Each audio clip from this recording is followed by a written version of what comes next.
देखिए, आप सबकी तरह मैं भी जो हमारा प्रिंट मीडिया है उसको भी देखता हूँ, इलेक्ट्रॉनिक मीडिया को भी देखते हैं और जो सोशल मीडिया है इसको भी देखते हैं।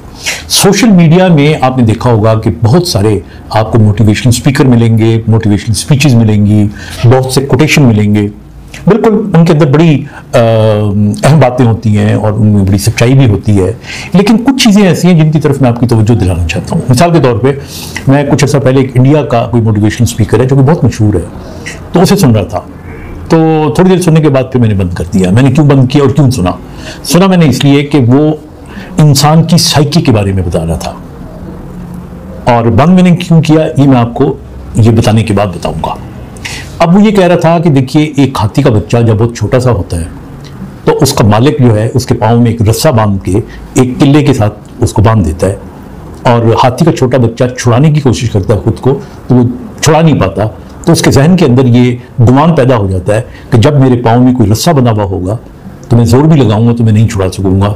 इसी गुमान के साथ वो करते करते करते वो बड़ा हो जाता है, जवान हो जाता है, और इतनी पावर होती है कि वो कई रस्सों को उखाड़ सकता है। लेकिन उसके दिमाग के अंदर चूंकि वो वहम और गुमान बैठा हुआ होता है, तो इसलिए उसके पाँव में फिर भी एक हल्का सा रस्सा बांध देते हैं और एक किले के साथ ठोंक देते हैं और वो भाग नहीं सकता। इसी तरह इंसान को इसी किस्म का खौफ अगर बचपन में दिमाग में बैठ जाए तो वो खौफ सारी उम्र उसके साथ चलता रहता है, और इंसान जो है तो इसलिए इंसान को चाहिए कि वो इस खौफ को अपने जहन से निकाल दे। अब सुनने में ये बात बड़ी अच्छी लग रही है क्योंकि उसने इतनी प्यारी मिसाल दी है और साथ में उसको जोड़ा है, लेकिन मुझे क्या इख्तलाफ है इन मिसालों से? मुझे ये इख्तलाफ है कि हम अगर मुकाबला करना चाहते हैं तो हाथी के बच्चे का मुकाबला हाथी के बच्चे से करें।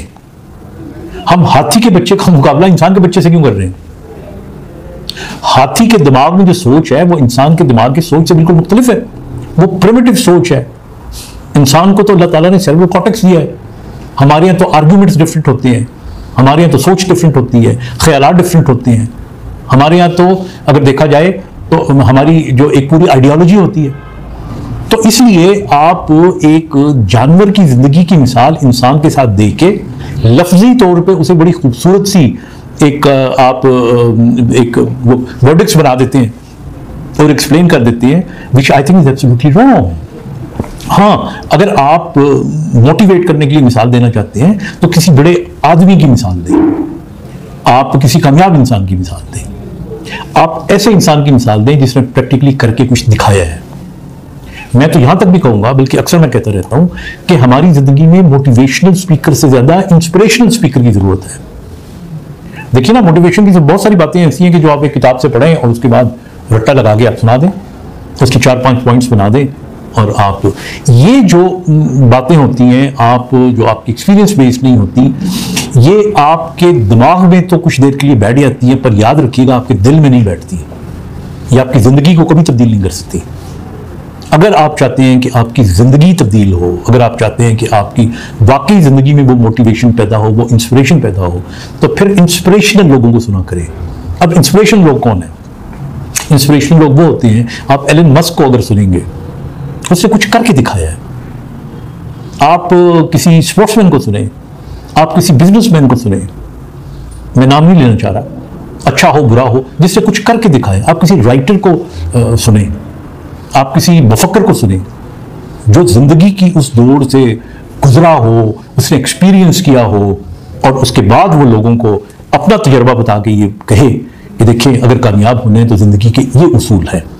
ना कि वो किसी किताब में से जिंदगी के कामयाब जिंदगी के 4 उसूल कॉपी कर ले और उसके बाद एक बहुत बड़ा आदमी बन के आपको बताना शुरू कर दे, क्योंकि ये चीज़ें आपको वक्ती तौर पे दिमाग पे असर करेंगी और करती हैं। हमारे एक बहुत बड़ा ग्रे जोन है जिसके अंदर लोग ये बातें सुन रहे हैं, लेकिन दिल पे असर जो है वो हमेशा इंस्पिरेशनल बातें करती हैं। Thank you.